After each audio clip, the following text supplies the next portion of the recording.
Brought to you by V-Guard, co-powered by Sensodyne.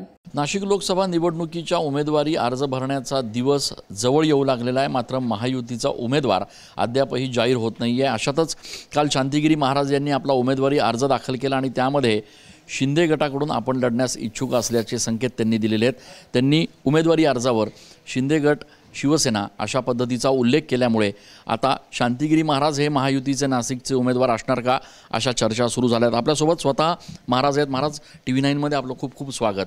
काल उमेदवारी अर्ज दाखल करताना आपण शिंदेंच्या शिवसेनेचा अर्ज दाखल केलेला आहे। आपली काही चर्चा झाली आहे? मुख्यमंत्र्यांकडून काही आश्वासन मिळालं आहे का? नेमकं काय? ओम जगद्गुरु जनार्दन स्वामी आणि भारत माता यांचे चरणी वंदन करून की आजपर्यंत या राजकीय क्षेत्रामध्ये किंवा निवडणुकीमध्ये लोकसभा संदर्भामध्ये आम्ही माननीय प्रधानमंत्री नरेंद्र मोदीजी यांच्यासाठीच काम केलं आहे। ते एक लोकसभा मतदारसंघामध्ये नव्हे तर एकूण 7 लोकसभा मतदारसंघामध्ये आम्ही त्यांचं ते आजपर्यंत काम केलं आहे।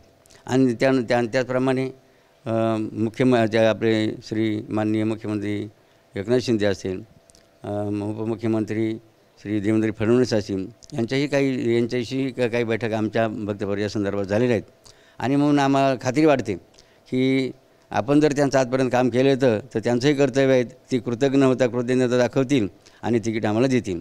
आणि त्या अनुषंगाने काल आमच्या सर्व परिवारांनी आणि शहर कमिटी विचार करून तो फॉर्म या ठिकाणी भरण्यात आलेला आहे। म्हणजे याचा थेट अर्थ असा की आपण महायुतीचे 2 घटक पक्ष शिवसेना आणि भाजप या दोन्हीच्या प्रमुख नेत्यांच्या संपर्कात आहात।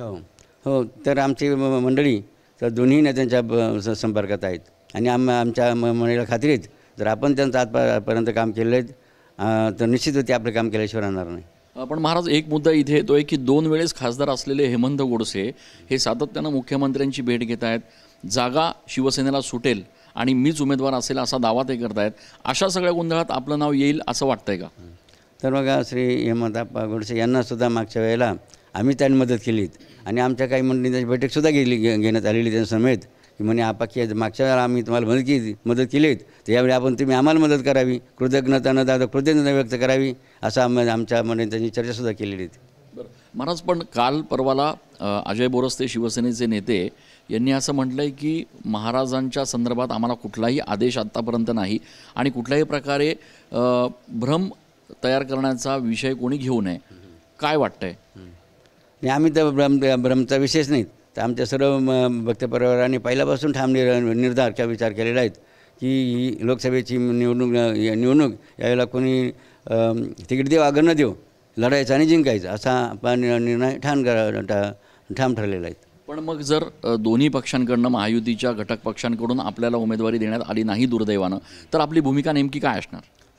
आमच्या ठरलेलंच ना की अपक्ष का होईना यावेळी आम्ही निवडणूक लढवणार।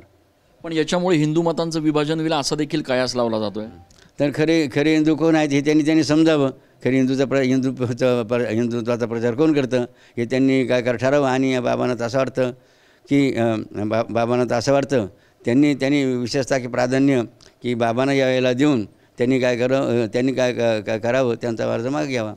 म्हणजे आपलं म्हणणं आहे की त्यांनी त्यांचा अर्ज मागे घेऊन आपल्याला संधी द्यावी। हां, बरोबर। तर त्यांनी यावेळेला हिंदुत्वाचा जर मुद्दा असेल तर हिंदुत्व खऱ्या अर्थाने हिंदुत्वाची पाय खऱ्या अर्थाने कोण आहेत हा त्यांनी विचार करावा आणि त्यांनी तिकीट आम्हाला द्यावा।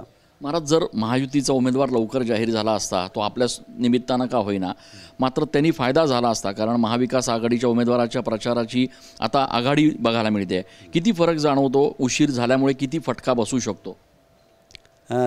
त्या संदर्भात आम्हाला काही जसं वाटत नाही फटका संदर्भामध्ये। मग आमचा प्रचार मात्र जोराने चालू आहे आमच्या सर्वांचा।